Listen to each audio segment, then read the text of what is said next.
Hi, everybody, and welcome into Football Friday, presented by the West Virginia Lottery. Tony Caridi along with the signal caller, Jed Drenning, West Virginia, and the Red Raiders of Texas Tech. We're here at team headquarters. Good trip in for the Mountaineers. Now it's time to play ball. This is a really super interesting game, Jed, and I don't think it's going to necessarily move the national needle.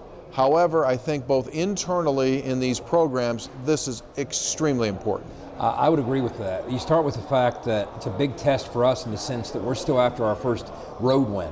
So that's a major step as a team that we've yet to take. Didn't work out in Stillwater. We're trying to take care of business and notch road win number one. And the other thing about it is when you look at their schedule, you heard Coach Brown talk about that this week, it's front-loaded. I mean, some of the better teams in this conference, they've already played against them, and they played them by and large competitively. So it's going to be a true test for us. It seems like every time we come out here, there's a different narrative surrounding this game. The narrative now is I think they're going to try and reimagine everything they do and get a fresh start.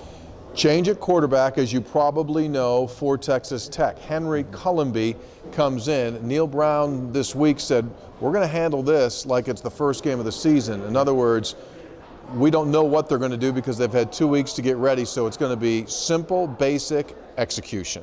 Yeah, it's not exceptional what they do from a scheme standpoint. Nothing spectacular or crazy or innovative from a scheme standpoint. What they're going to try and do is use tempo to get you on your heels and force you into alignment errors, force you out of position. That's what they do, and they do it well. And when you look at Henry Colombi, this is a guy, first of all, understands the system, played for David Yost and Matt Wells at Utah State, played a couple games this year extensively before getting the nod, and I think he's going to be a more decisive version than what we've seen because he also had this bye week to prepare for what's about to happen. They like to get the football out fast. So from a quarterback standpoint, that makes your system very quarterback friendly. One of the things you want to do, hands up early and often. A tipped ball, a batted ball is a victory against an offense throwing the ball as quickly as these guys. Yeah, on the other side, quarterback-wise for West Virginia, Jared Deggy from this Lubbock area.